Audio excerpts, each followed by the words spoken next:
Walang kinikilingan, walang pinoprotektahan, walang kasinungalingan, serbisyong totoo lang.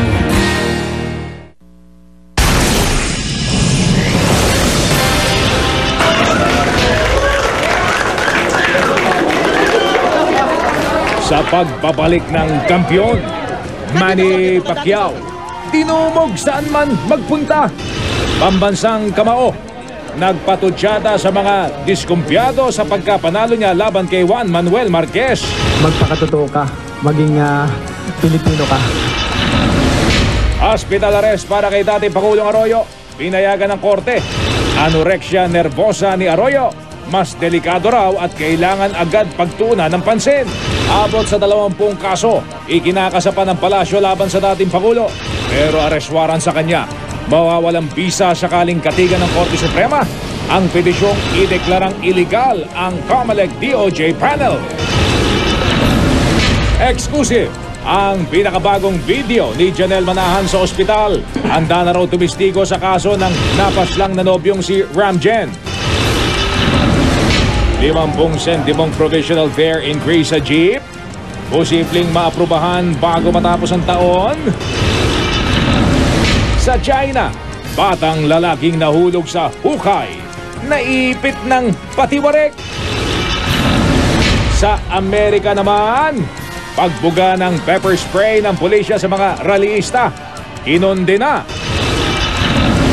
Ina-assist Mark Heras, engaged na nga ba? At Julina Magdangal at Mark Escueta, ikinasal na!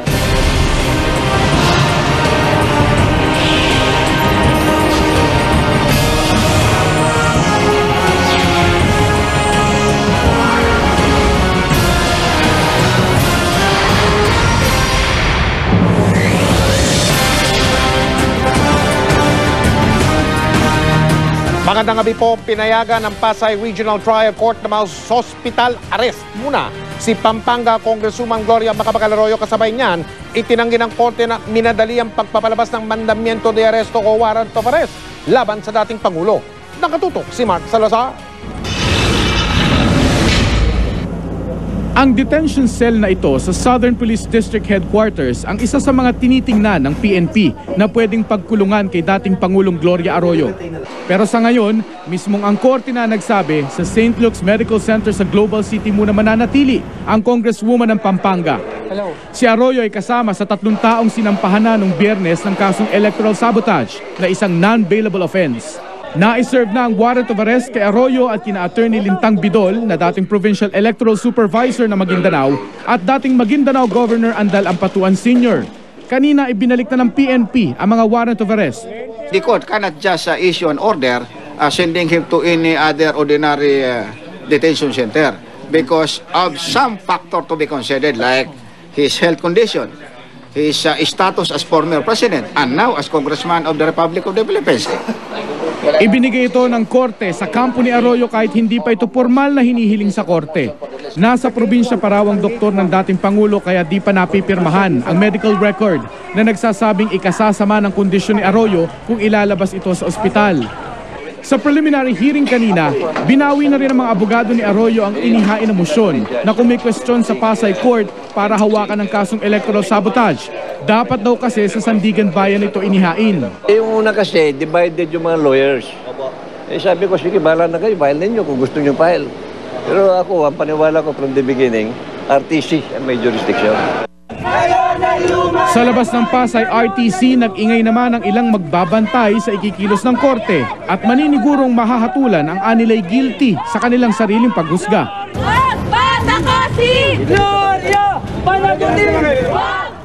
Tiniyak ng Pasay RTC Branch 112 na hindi minadali ang paglabas sa warrant of arrest laban kay Arroyo. Pinag-aralan daw ito ni Judge Jesus Mupas. Bago magtanghali nung Biyernes, isinampa ang kasong electoral sabotage. Pasado alas 4, pinalabas na ng korte ang warrant of arrest. Mabagal pa yon sa ibang magagaling na OS dahil ang babasahin lang naman information. So kung sa inyo katulad nyo magagaling, baka kalahating oras tapos na. Ipinagbabawal rin ng korte na ilabas sa publiko ang mugshots ng dating Pangulo. Sa Biyernes itutuloy ng Pasay RTC Branch 112 ang hearing. Tatalakayin at didesisyonan ang hiling ng prosecution para sa whole departure order at ang hiling ng depensang ihinto ang paglilitis at ipagpaliban ng warrant of arrest dahil sa kanilang motion for reconsideration sa DOJ COMELEC panel. Mark Salazar, nakatutok, 24 oras. Samantala, hindi raw pwede ilagay sa pangangalaga o yung tinatawag na kustodiya ng Kamara si Pampanga Congresswoman Gloria Arroyo. Ayon kay Deputy House Speaker Erin Tanyada, hindi mapoprotektahan ng mababang kapulungan ang kapwa nila mambabatas dahil may inilabas ng warrant of arrest o mandamiento de arresto laban sa kanya. May tuturing din daw na tinatawag na capital offense ang kasong kinakaharap ni Ginang Arroyo. Dahil dyan, hindi makakadalo sa mga sesyon si Ginang Arroyo maliban na lang kung papayagan siya ng korte. Gayunman hindi raw pwede basta tanggalin sa pwesto ang kongresista. Mangyayari lamang daw yun kapag nahatulan na siya ng guilty sa kasong electoral sabotage. Pwedeng magkaroon ng caretaker. Nandiyan naman po si Congressman Mikey Arroyo who used to handle that district. So he may be assigned also to look after. Mainit ang naging pagsalubong sa ating pambansang kamaong Manny Pacquiao sa kanyang pag-uwi dito sa ating bansa. Sa airport at sa lahat ng kanyang pinuntahan ngayong araw na ito, pinagkaguluhan si Pacman. Pinakasabik siyempre sa kanyang pagbabalik ang kanyang mga anak na ilang linggo rin siyang hindi nakasama. Nagpasaring pa si Pacquiao sa mga hindi kumbinsido sa naging panalo niya laban kay Juan Manuel Marquez. Nakatutok si Tina Panganiban Perez.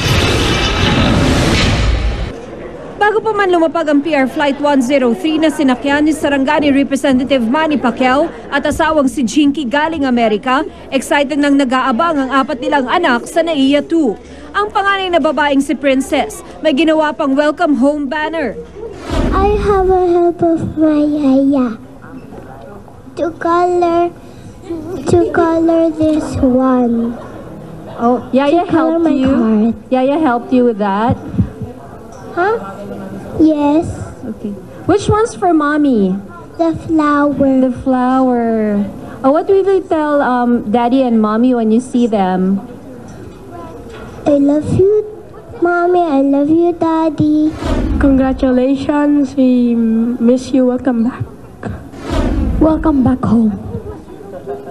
Walang I love you. I love you. Agaw eksena rin ng bunsong si Queenie.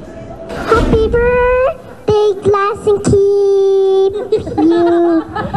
Happy birthday to you.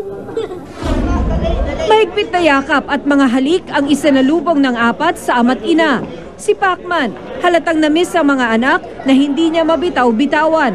Todo pasasalamat ang pambansang kamao sa lahat ng patuloy na sumusuporta sa kanya. Bagamat aminado siyang hindi siya masyadong masaya sa ibinigay niya sa laban nila ni Juan Manuel Marquez, malinaw naman daw na siya ang panalo. Di naman daw pwedeng sa lahat ng laban niya, bugbog sarado ang kanyang katunggali. Ang paniniwala ko bago pa natapos yung 12 rounds ay lamang ako at panalo ako, pero yung yung iniisip ko na ibigay ko na magandang laban hindi ko nagawa. So medyo hindi masyado akong kumbinsido sa performance ko. Dahil sa kontrobersyal na desisyon sa labang Pacquiao Marquez 3 na umusan ni Floyd Mayweather Jr. si Pacman bilang pound for pound king ayon sa Yahoo Sports, ESPN at Sports Illustrated. Hindi ko alam kung saan lumabas yan at siguro sa ibang mga tao lang siguro na hindi dugong Pinoy ang nag-iisip ng ganyan. Doon naman sa mga ibang tao na naniniwala na hindi tama yung decision, magpakatotoo ka, maging Pilipino ka. Naging kontrobersyal man ang desisyon sa huling laban ni Pacman, para sa maraming Pilipino, hindi pa rin matatawaran ang galing ng pambansang kamao. He is still my idol. He's still the best. I hope he'll fight Mayweather. He's still great. He's still great. Still a heart of a champion. Siya pa rin ang the best sa buong Pilipinas sa category sa timbang niya. Tina Panganiban Perez, nakatutok, 24 oras. Laking grande ang naging pagsalubong kay Manny Pacquiao sa isang hotel sa lungsod ng Pasay kung saan siya nagalmusal at gaya ng dati, nagpunta si Pacquiao sa simbahan ng Quiapo para magpasalamat. Ang tumutok ay si Lala Roque. The 8th Division World Champion, Manny Pacquiao! Gaya ng dati, malapiesta ang Heroes Welcome kay Manny Pacquiao sa Midas Hotel sa Pasay. May ring pa na ginawa at kuntodo music at confetti pa. Sinalubong din siya ni Miss World First Runner-Up Gwendolyn Rue. Sa isang maikling press conference, diretsyong sinagot ni Pacman ang ilang mga tanong. Sa career mo, masasabi mo bang si Marquez ang tinaguriang tinik sa lalamunan sa lahat ng mga boksingero? Isa sa ano rin, parang alam mo si Marquez, isa sa pinakamagaling na counterpuncher. Kasalanan ko rin ang lahat ng mga pangyayari dahil hindi ko masisisi yung mga tao na magkaroon sila ng doubt sa pagkapanalo ko dahil sinanay ko kasi sila na palagi akong panalo ng knockout o binubugbog ko yung kalaban ko. Ngayon,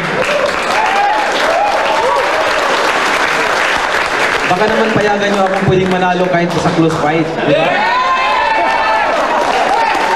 Agad nagtungo si Pacman sa restaurant ng hotel para mag-almusal na espesyal na inihanda ng GMA Network para sa kanya. Kasama sina GMA Chairman at CEO Atty. Felipe L. Gozon, GMA President at COO Gilberto Arduavit Jr. at kasama si Senior Vice President for Corporate Services Group at Chief Finance Officer Felipe S. Yalong. Naroon din si Solar Sports Chairman Wilson Tieng. Danggit at sinangag ang unang kinain ng pambansang kamao. Sandali ring nakimbanding ang kanyang mga anak. Sa gitna ng mga usap-usapang susunod na mga kaharap ni Pacman, aminado siya. Minsan, hindi na nga umaayon ang kanyang mga galaw sa dapat niyang gawin. Naranasan daw niya ito sa laban niya kay Marquez. Tayo ay tumatanda. Tayo ay kumbaga sa lumilipas yung ang bukas ay hindi natin mapwedeng ibalik ngayon. Diba? Lumipas na, so kailangan tanggapin natin yung katotohanan kung sakali man na dumating yung time na hindi yung isip natin malakas pa pero yung response ng katawan natin ay hindi na malakas. Gayunman, hindi raw niya uurungan ang hiling ng mga taong malapit sa kanya. Siguro diretsuhin na niya si Mayweather. Dahil pag tinalo niya si Mayweather, talo na rin niya si Marquez. Wala naman duda kung sino nanalo eh. At ang suporta natin sa ating champion will always be there, 110%. O sinong gusto mong next kalaban ni Dad? Mayweather. Pwede bang pagsabayan na lang? Tulad naman na nakagawian, nagsimba si Pacman sa Quiapo kasama ang misis na si Jinky. Kahit tanghaling tapat, pinagkaguluhan siya ng mga tagahanga.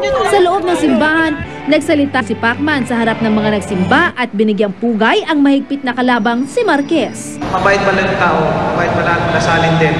At siguro, nadala lang siya ng yung mga sinasabi niya sa akin noon. Nadala lang siya sa mga buyo sa kanyang mga kasamaan. Lala Roque, nakatutok, 24 oras. Sa ibang dako naman po ng ating bansa, puspusa na ang paghahanda ng mga taga-Sarangani para sa salubong na pambayani o Heroes Welcome sa kanilang kongresista, si Manny Pacquiao. Nakatakdang umuwi ron ang mambabata sa Huwebes, ika-24 ng Nobyembre.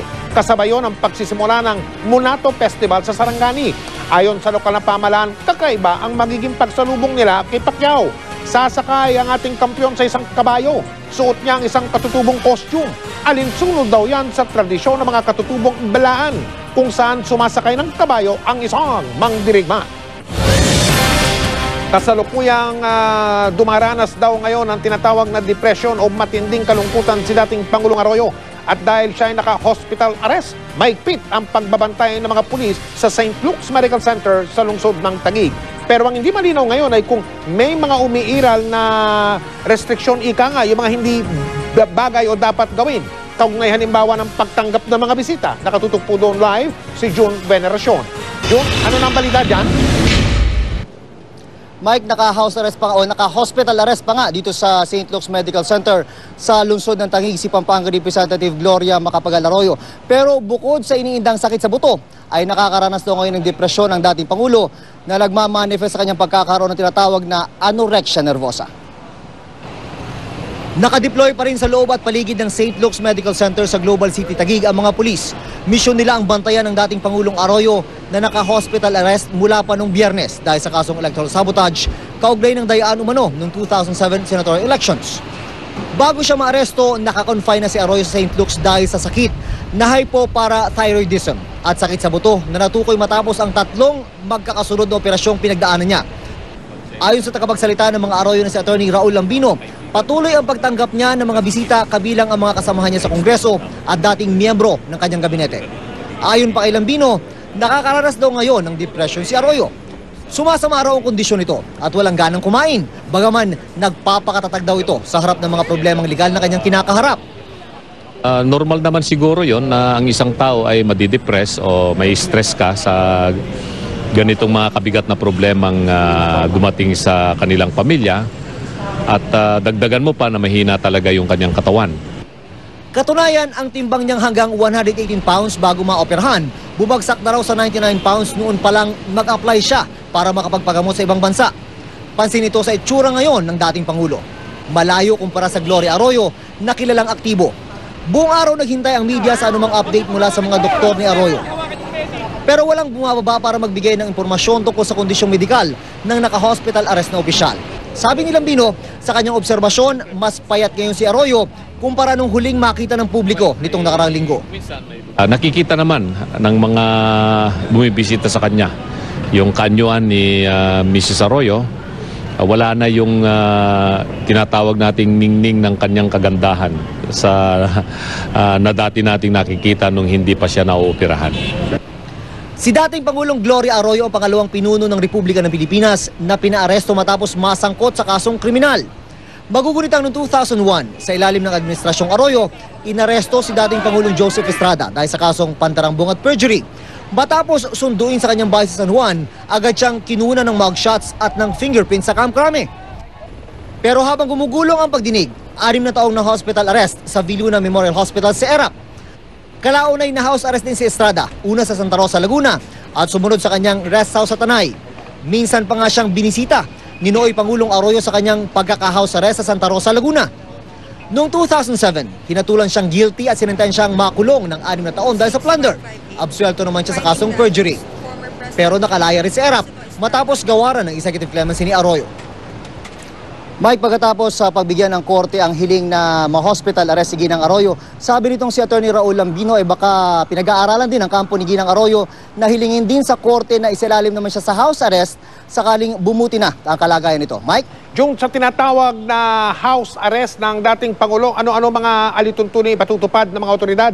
May oras ba ng dalaw? May mga paghigpit ba? May limit ba ika nga? Ang dami ng mga pwedeng bumisita? Pati na dyan sa hospital arrest na nagaganap ngayon dyan sa St. Luke's, John?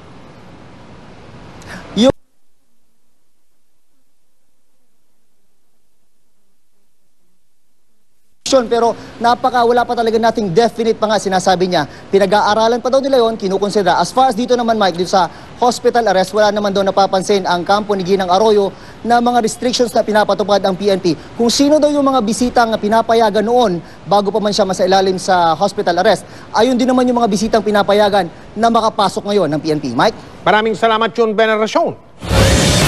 Patuloy ang pag-agos ng mga naglalaki ang mga balita dito sa 24 oras. Kasama po natin ngayong gabi ang premyadong kapuso nating tagapagbalita na si Cara David. Cara!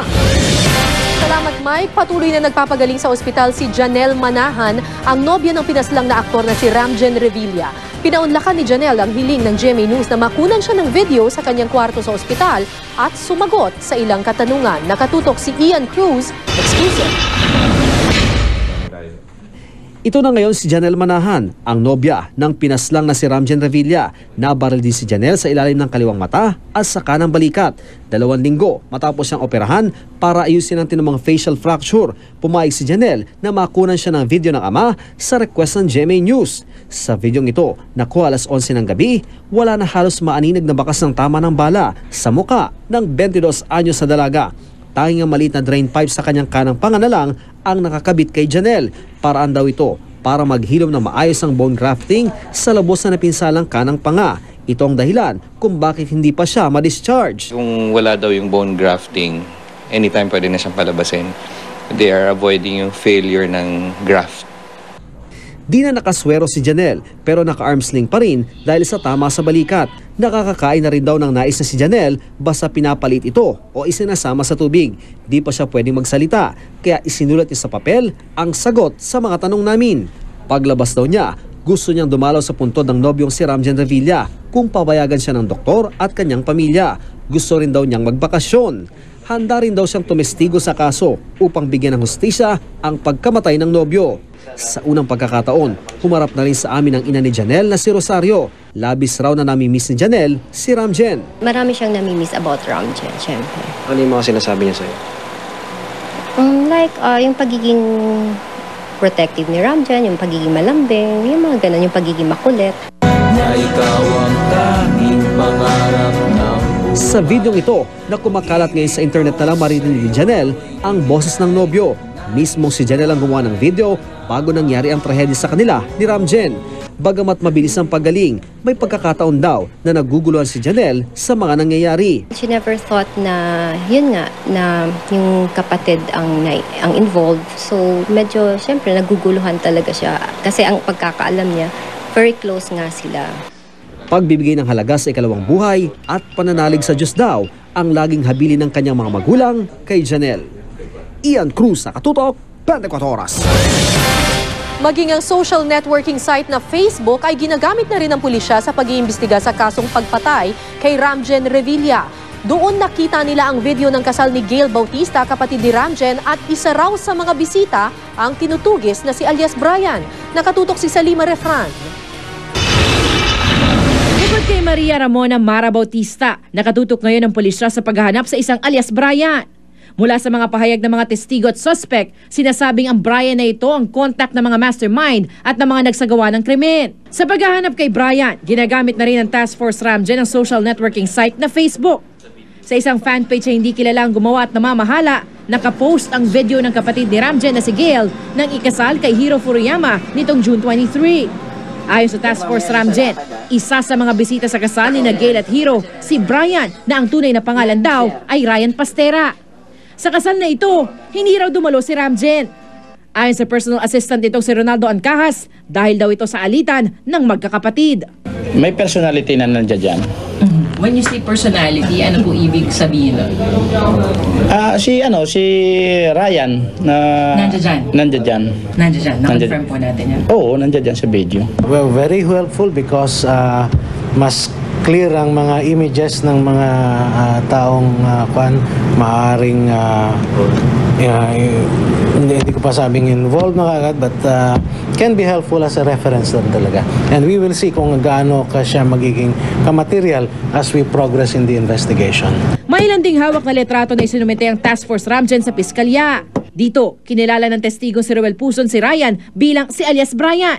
Sa letrato, kasama ng ilang magkakapatid na Bautista si alias Brian. Ikatlong linggo na sa kulungan ni Ram Joseph ang sinasabi ng Task Force Ramjen na isa sa mastermind sa pagpatay ng sariling kapatid na si Ramjen.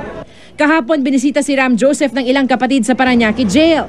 Napa-thumbs up naman si RJ mula sa kulungan nang malamang dumating ang mga kapatid. Nahihirapan, pero kailangan eh. Siyempre, with the brother, di ba? Salima Refran, Nakatutok, 24 Oras. Anorexic, yan daw po ang turing ngayon kay dating Pangulong Gloria Arroyo at ayon sa mga eksperto, kailangan ibigyan lunas kagad yan ng mga doktor. Ang isa pong anorexic ay nakararanas ng kawalan ng gana sa pagkain. At kung hindi yan mapagtutuunan ng karapat-dapat na pansin at lunas, lubha po yung delikado at pwedeng humantong sa sakit na anorexia nervosa. Gaya na lang na naging sakit to ng kilalang mag-aawit na si Karen Carpenter. Yan ang tinutukan ni Tricia Zafra. Kung ang Philippine Medical Association o PMA ang tatanungin, hindi life-threatening ang sakit na hypoparathyroidism at bone mineral deficiency na iniinda ngayon ni Pampanga Representative Gloria Arroyo. Ang mas dapat daw tutukan ang anorexia nervosa. Sabado nang sabihin ng doktor ni Arroyo sa St. Luke's Medical Center na bukod sa hypertension, sakit sa buto at hypoparathyroidism, meron din daw itong bacterial infection sa kanyang malaking bituka.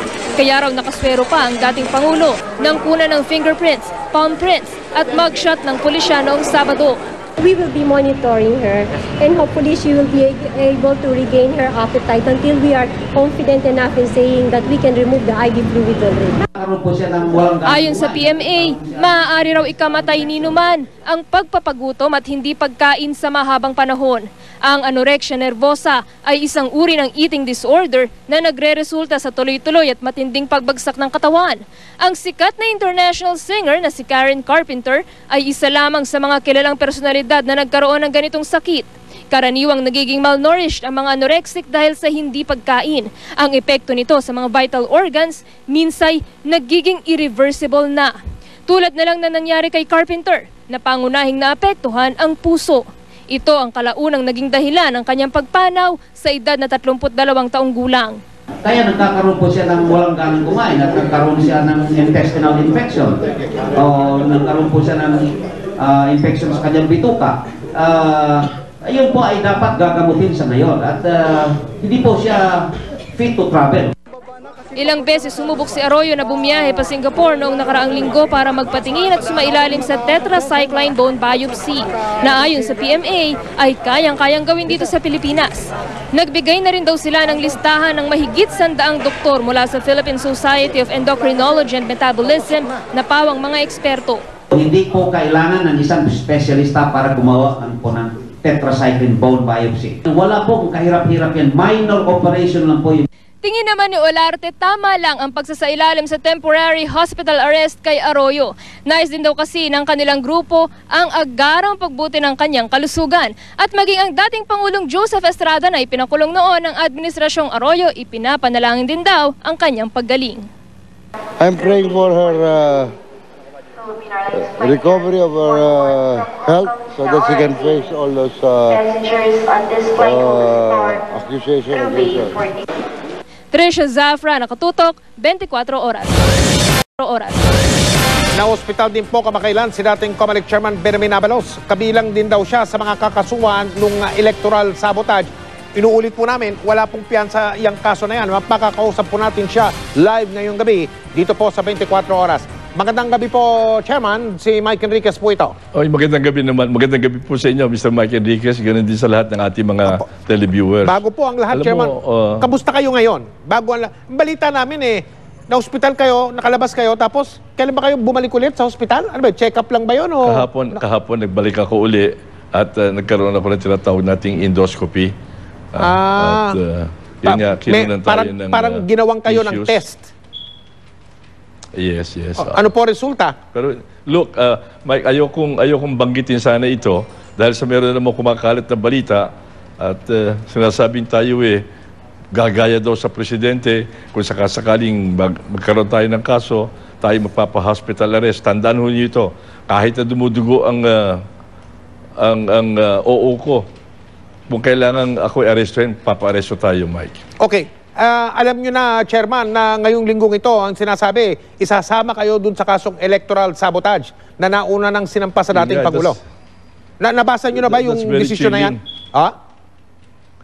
That's very chilly. Nakakatayong balahibo yan, Mike. Kasi alam mo na namang ang kasong yan no bail, no? Gusto ko lang malaman ng ating mga tagapakinig. Yung una, salamat nakaabot ako. Hindi ako nakasama doon sa Bidul case. Nabalitaan ko, kamukha ng sinasabi mo ngayon, na maaaring magkaroon tayo ng bagong kaso doon kina Radam at saka dito kay Marty Rizal.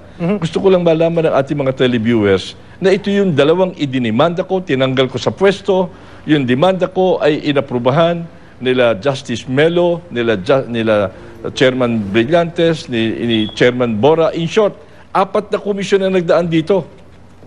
At 15 kaso ang napasok dito kay Radam. Pagkatapos ngayon, ako na ngayon na ipapalit dito. Ano ba naman na nangyari? Opo. Nabasa nyo na ba nabasa nyo na ba, Chairman, yung rekomendasyon o yung report ng joint panel ng DOJ at ng COMELEC, Chairman? Ang report dito, alam mo, Mike, pina-absuelto itong dalawang ito. At ako ang gustong kasuhan. Salamat na lamang ang komisyon ay nanindigang sila ay manatiling nakademanda. Kaya lamang, nabalitaan ko ngayon na maaring isama tayo rito.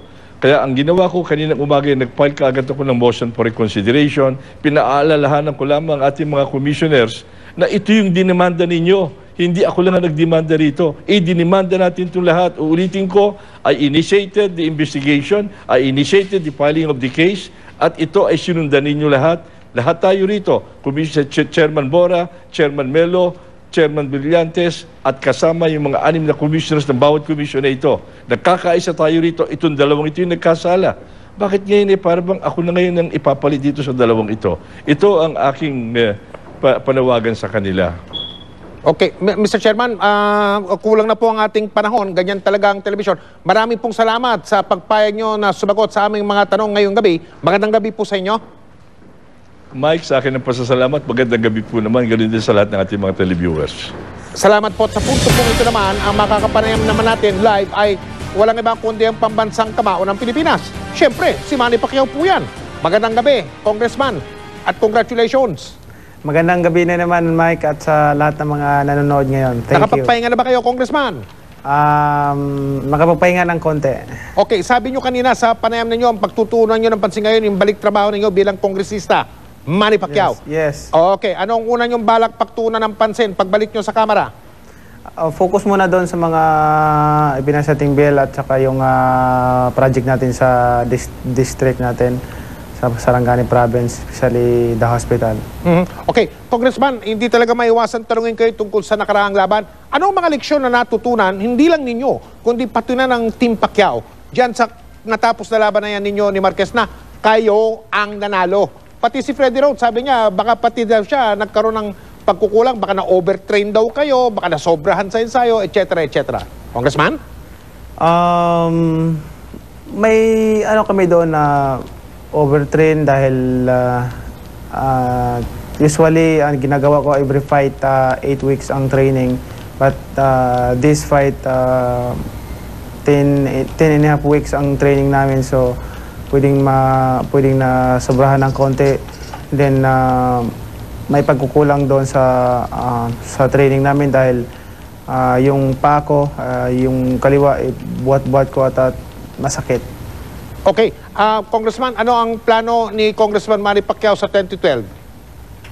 2012, lalaban pa rin tayo at hindi pa natin alam kung sinong kalaban. Pero sa ngayon, focus tayo sa trabaho natin bilang congressman para... Wala tayong pag-uusapan tungkol sa pagre-retiro sa 2012? 2012, wala pa naman at siguro i-announce ko naman sa lahat ng mga tao kung ako nagre-retiro na. Okay, isa pa tungkol sa mga plano sa inaharap. Ano naman ang plano ni Congressman Manny Pacquiao sa nalalapit siyang birthday? Sa nalalapit kong birthday, yung celebration pa rin, doon gaganapin sa gym ko. At excited na rin ako na mabisita ang aking mga constituents sa Sarangani. Okay, kailan ba kayo uwi sa Sarangani, Congressman?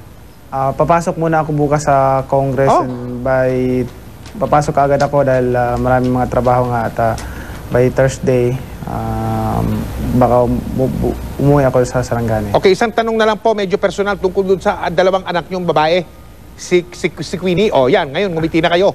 Si Queenie at si Princess. Apo, kitang-kita sa video yung kinuna namin, bibong-bibo yung dalawang bata kanina nung pagdating ninyo. Mukhang may mga konting indikasyones na itong mga batang ito may posibilidad na may dugong showbiz ba? Kung lang naman, Congressman, si Queenie at si Princess ay magpapaalam sa inyo na gustong pumasok sa larangan ng showbiz. Papayagan nyo ba, Congressman?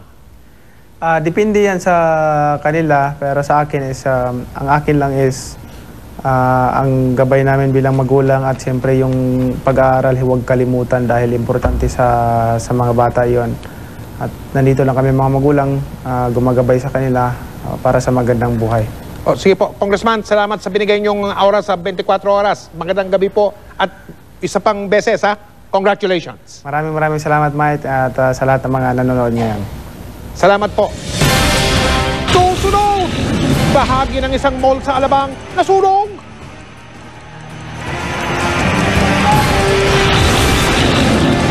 Isang batang lalaki sa China pahirapang sagipin matapos maipit sa hukay ng patiwarik.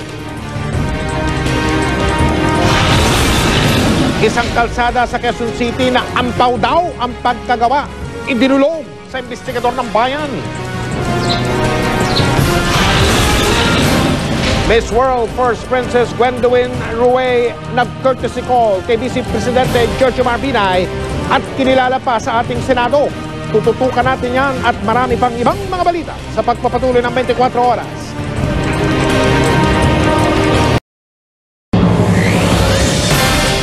Nagkasunog po sa isang mall sa Alabang sa lungsod ng Muntinlupa kaninang umaga. Nakuna ng video ng ating news scooper na si Sindel Tausias ang makapal na usok na nagmula sa ikalawang palapag ng Festival Mall. Tumagal ng halos 1 oras ang sunog, maayos namang napalabas ang mga tao at wala ring naiulat na nasaktan. Patuloy na inaalam ng mga otoridad ang sanhi ng apoy at ang halaga ng naabong ari-arian.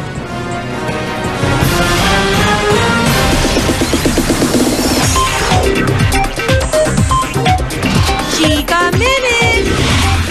Binisita ng castaways ng Survivor Philippines Celebrity Double Showdown ang kanilang fans sa Tarlac. Hindi magkamayaw ang mga tagahangang dumagsa para panoorin ang performances ng mga castaways sa Jimmy Kapuso Mall Show doon.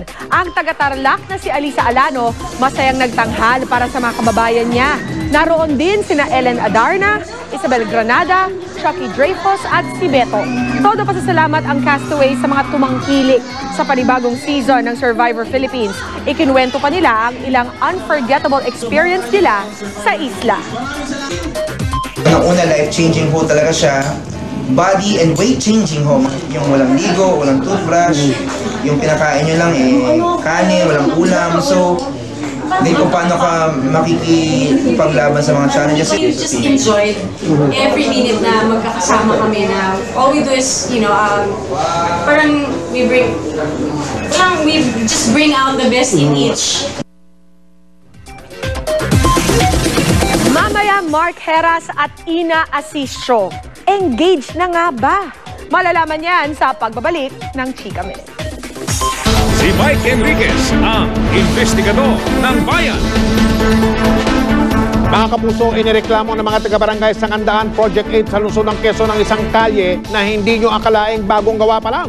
Abay, kakaisang taon pa lang mula ng semento man ang kalsada pero uka-uka na agad.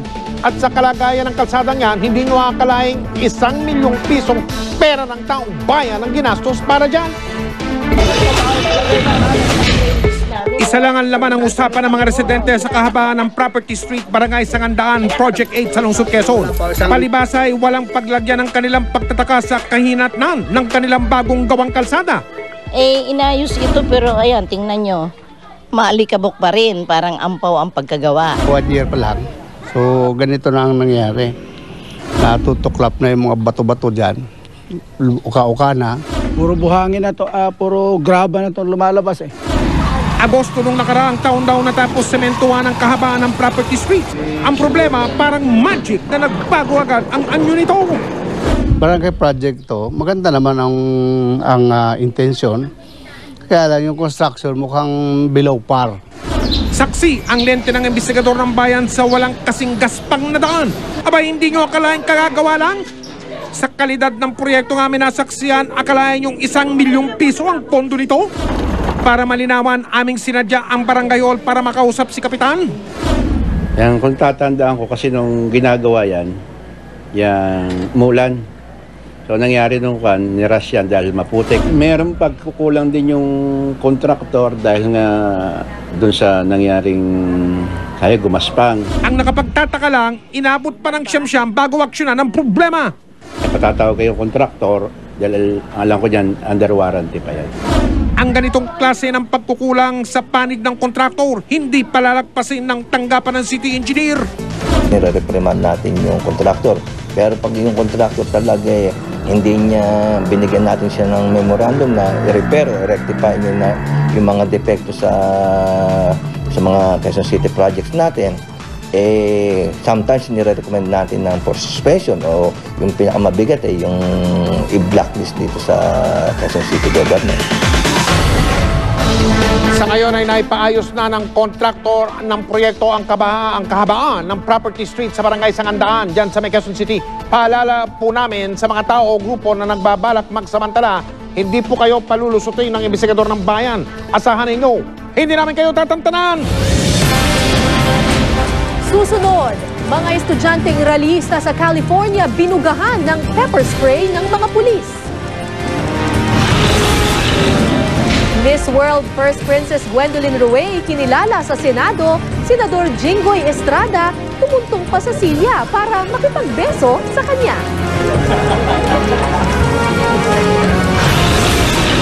At Jolina Magdangal at Mark Escueta, kasal na. Tutukan lahat yan dito sa 24 Oras. Sa Amerika, kinundena ang pagbuga ng pepper spray ng mga pulis sa mga estudyanteng rallyista sa California. Kitang-kita sa video ang malapitang pag-pepper spray sa mga rallyistang lahat na may nakaupo na. Nahilam ang mga estudyante, ang ilan agad binuhusan ng tubig ang kanilang mga mata para maibsan ang epekto ng pepper spray. Marami ang umalma nang mapanood sa internet ang video ng umano'y police brutality laban sa mga nagpoprotesta sa pagtataas ng matrikula. Pinag-administrative leave na ang 2 pulis na dawit habang iniimbestagahan ang insidente. 161 na po ang medalyang napanalunan ng Pilipinas sa kasalukuyang ginaganap na Southeast Asian Games sa bansang Indonesia. Ang ating pambato sa basketball na ang pangalan ay Sinag Pilipinas, nakagintong medalya. Pinangunahan ni na Gregory Slaughter, Bobby Ray Parks at Chris Hugh. Ang panalo kontra sa Thailand, tambak po ang score 85 Pilipinas, Thailand 57. Kahapon, nagwagi na rin tayo sa baseball at boxing. Kaya 31 na ang ating ginto, 55 naman ang medalyang pilak at 75 ang tanso.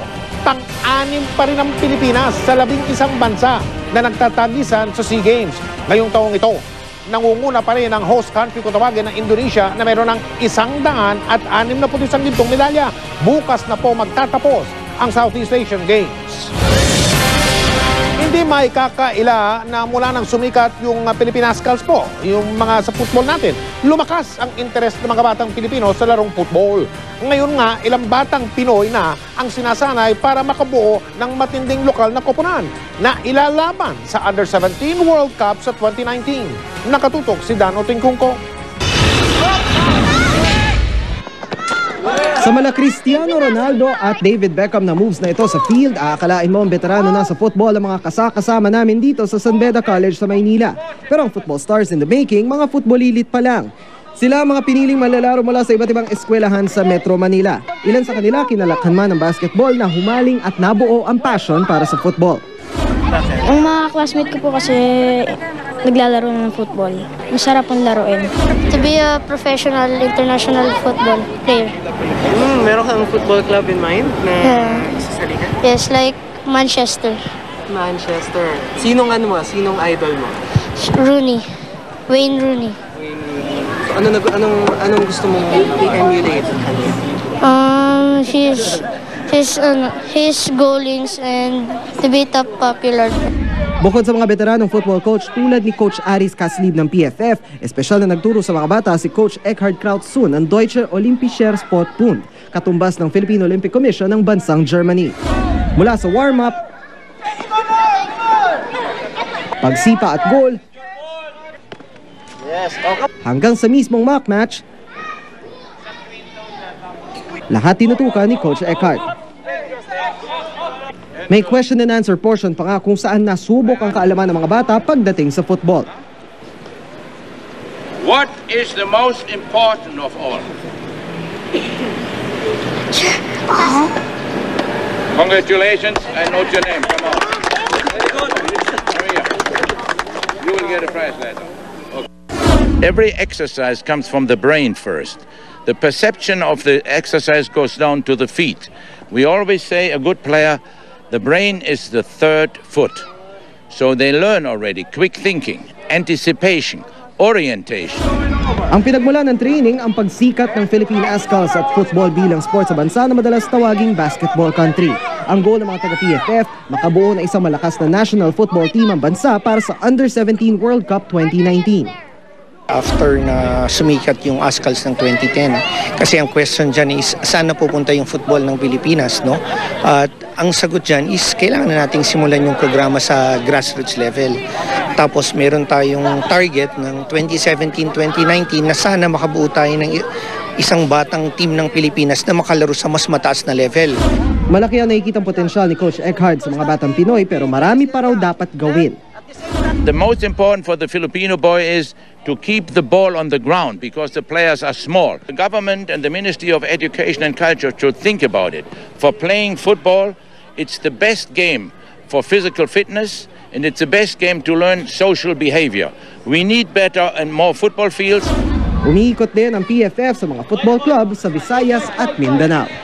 Dano Tingkong, Nakatutok, 24 Oras. Susunod, malaking Santa Claus agaw pansin sa Balanga sa lalawigan ng Bataan. Apela sa Department of Justice ng ilang kaanak ng mga biktima ng Maguindanao Massacre. Huwag ipasok sa Witness Protection Program. Si Zaldi ang patuan.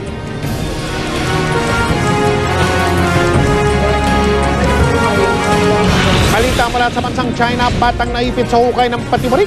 Paano kaya sasagipin? Mapapanood ninyo sa pagpapatuloy ng 24 Oras.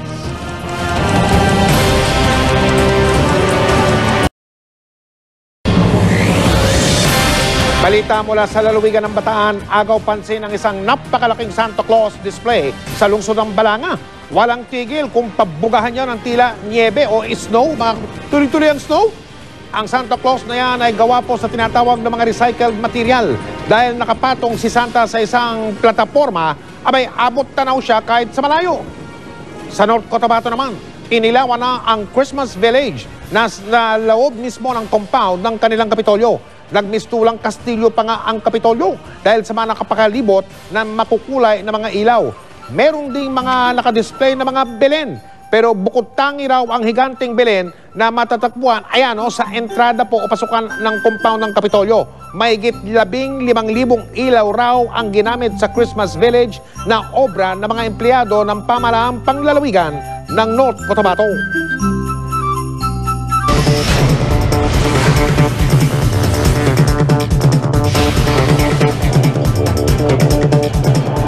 Formal nang itinurn over sa pamamahala ng Department of Education ang proyektong GILAS o Gearing Up Internet Literacy and Access for Students. Taong 2005 nang ilunsad ang proyektong ito ng Ayala Group of Companies, katuwang ang iba't ibang grupo, ahensya at mga korporasyon gaya ng GMA Network.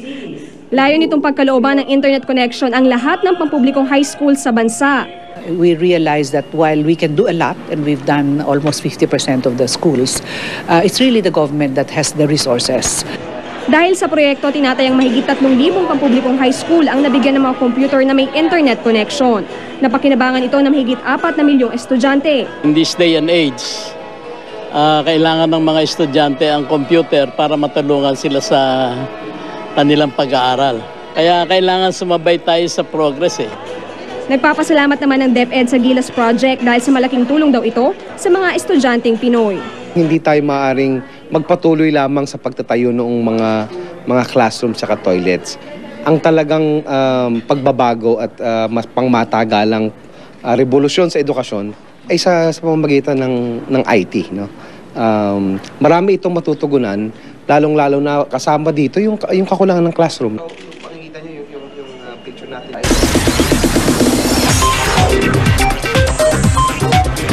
Chika Minute! Hindi raw may iwasang magkaselosan ang magkasintahang Ina Asisio at Mark Heras kahit pa matagal-tagal na rin ang kanilang relationship. Totoo naman kaya ang balibalitang engaged to be married na sila? Alamin yan sa chika ni Kata Tibayan. Going strong daw sina Ina Asisio at Mark Heras na ngayong mahigit 4 na taon nang mag-boyfriend.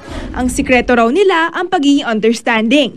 Sa relasyon namin, ako yung umiintindi. Siya yung mas mature, 'di ba, sa mga rules, ganyan. So siya yung mas sinasabak sa mga kissing scene, mga sex scene, ganyan, or ibang partner.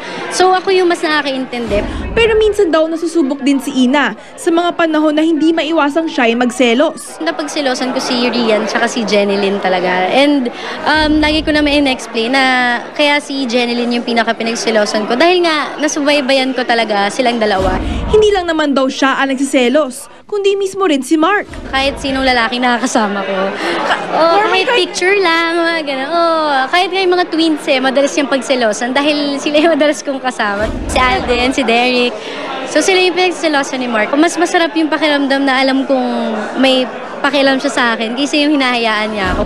Sa tagal nila mag-on, totoo bang nag-propose na raw ng kasal si Mark? Bata pa ako. Wala, hindi talaga totoo.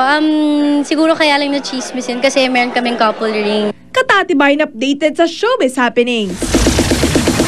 Up next, Jolina Magdangal at Mark Escueta ikinasal na sa pagbabalik ng Chika Minute.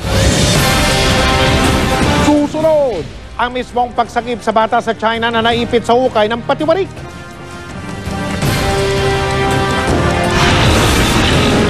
Pickup truck na yan na aksidente, na disgrasya sa Batangas. 2 ang patay, tuloy-tuloy ang pagbabalita dito sa 24 oras.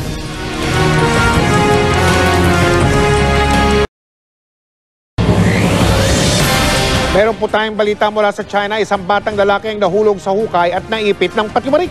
Agad sinaklohan ang bata nang matagpuan siya ng isang lalaki. Hirap ang bata na makagalaw dahil makitid ang hukay na 2 metro lang ang lalim. Nahirapan din siyang makahinga dahil nga naipit siya ng patiwarik. Gamit ang lubid, pinagtulungang hilahin palabas ang bata. Matapos ang 2 oras, tagumpay siyang nailigtas. Hindi naman daw nagtamo ng malubhang pinsala ang bata. Isinugod siya sa ospital para mas lalo pang masuri. Balik po tayo dito sa Pilipinas. Bukod sa tinatawag na electoral sabotage, may halos 20 kaso pa raw na maaaring isampa laban kay dating Pangulong Gloria Arroyo sa mga susunod na araw. Di rin ginaman bukas sa Korte Suprema ang mga argumento kung legal nga ba o hindi yung pakakabuo ng joint panel ng COMELEC at Department of Justice na nag-imbestiga sa umano'y dayaan ng eleksyon ng taong 2007. Nakatutok si Chino Gaston. Hindi pa man nare-resolba ang usapin kung dapat nga bang makaalis siya ng bansa, panibagong kalbaryo ang nagbabadya para kay dating Pangulong Gloria Arroyo. Ayon sa palasyo, asahang halos 20 kaso, kabilang na ang plunder na wala ring piyansa, ang isasampa laban kay Arroyo sa mga darating na araw. Alam ko kasi may almost 20 na hinahandang mga cases, plunder, electoral sabotage, etc. So, tingin ko in the next few days or weeks ay baka yung mga kaso na yan ay magsimula ng maisampa rin. Sa kanyang pagdating mula sa 19th ASEAN Summit sa Bali, Indonesia, ipinangako ng Pangulong Noynoy Aquino ang patas na pagliliti sa dating Pangulo. Magkakaroon po siya ng patas sa pagkakataong ipagtanggol ang sarili sa korte dahil karapatan ito ng bawat Pilipino. Iyan lang naman ang nararapat, di po ba? Na ang prosesong dadaanan ng tindero o tsuper, ng guro o basurero, ng pulis o clerk, mula sa pinakamatas hanggang sa pinakamababang hanay ay dapat pare-pareho. Walang kinikilingan at nakatuon lamang sa paghahanap ng katotohanan at sa pananagot ng may kasalanan. Sa ngayon, election sabotage pa lang ang naisampa ng COMELEC laban kay Arroyo sa Pasay RTC na naging basehan ng pagpapalabas ng warrant of arrest noong Biyernes. Pero diskumpiyado si Senador Miriam Santiago, masyado raw minadali ang pagbaba ng arrest warrant. There is political persecution, there is no due process of law, and there is inherent bad faith in the timing of the filing of the case in regular RTC and the consequent issuance of the warrant of arrest. Ang kampungan ng dating Pangulo, tinawag na Pinoy Express ang bilis daw ng mga pangyayari. Pero itinanggi na ni Justice Secretary Laila De Lima at maging ni Pasay RTC Judge Jesus Bupas na minadali ang warrant of arrest. Maging ang mga puna sa umano'y pagmamadali rin ng COMELEC na maisampa ang kaso laban sa dating Pangulo, pinabulaanan din ng komisyon. Bukas sisimulan na ng Korte Supremang oral argument sa petisyon ni dating First Gentleman Mike Arroyo at dating COMELEC Chairman Benjamin Abalos Sr.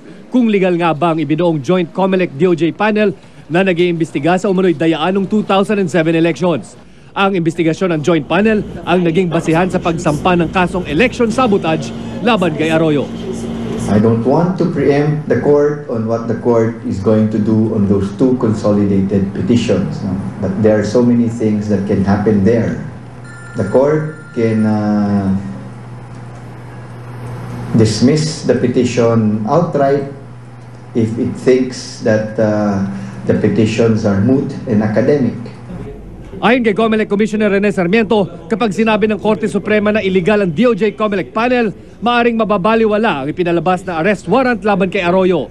Magkagayon man, hindi naman daw katapusan ng kaso. We have the sinumpang salaysay, the affidavit submitted by the witnesses. So could be COMELEC or anybody that will investigate will have something to start with. So efforts will not be fruitless. Chino Gaston, Nakatutok, 24 Oras.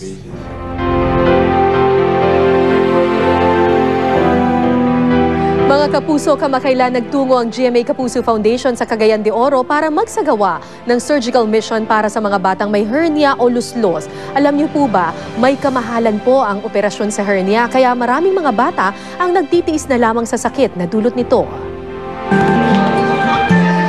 9 na taon nang tinitiis ni Reckward ang sumasakit na bukol sa kanyang singit. Ipinanganak siyang may hernia o luslos. Maliit pa siya. May bukol na dito sa hita niya. Umiiyak din siya pag magbukol yung hita niya. Umiiyak. Masakit kasi daw. Marami kaming magkakapatid na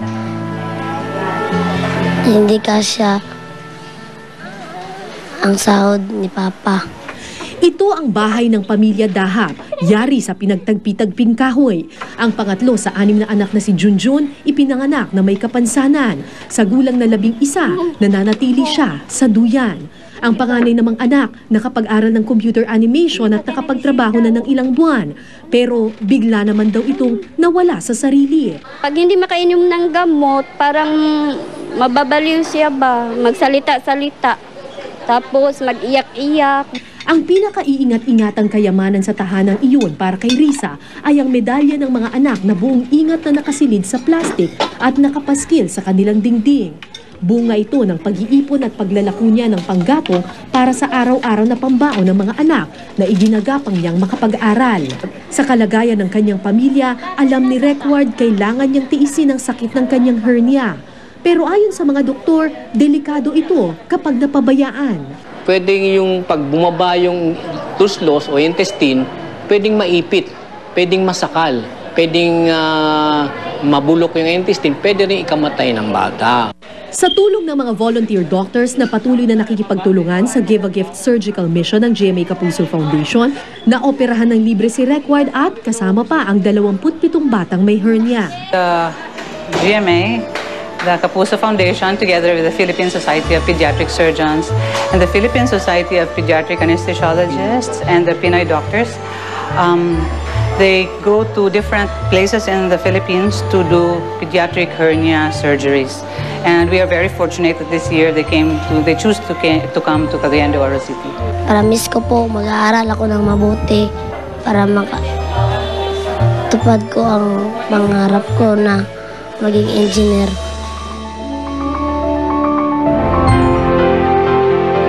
5 taon na pong ginagawa ng GMA Kapuso Foundation ang proyektong ito at napakarami na pong mga bata ang nabigyan natin ng libreng operasyon sa hernia.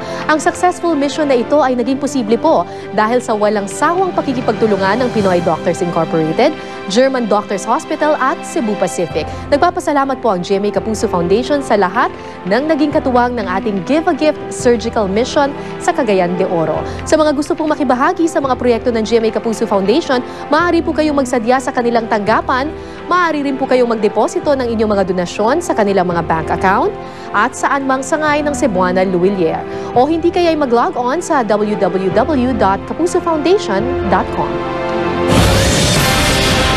Susunod ang kasalan ni Jolina Magdangal at Mark Escueta.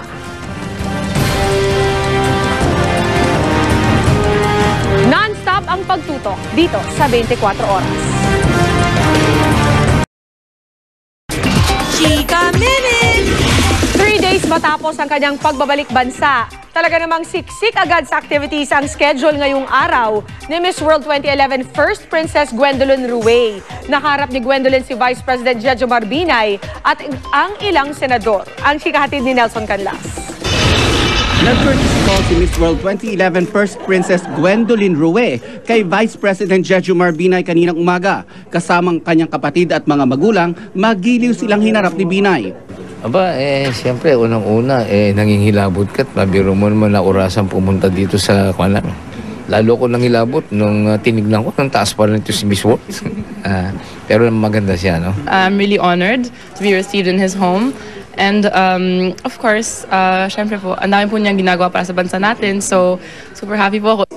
Matapos mananghalian kasama ang ilang presenters ng Miss World Philippines, tumulak ang grupo sa Senado kung saan binisita ng beauty queen ang tanggapan ni na Senators Jinggoy Estrada at Juan Ponce Enrile.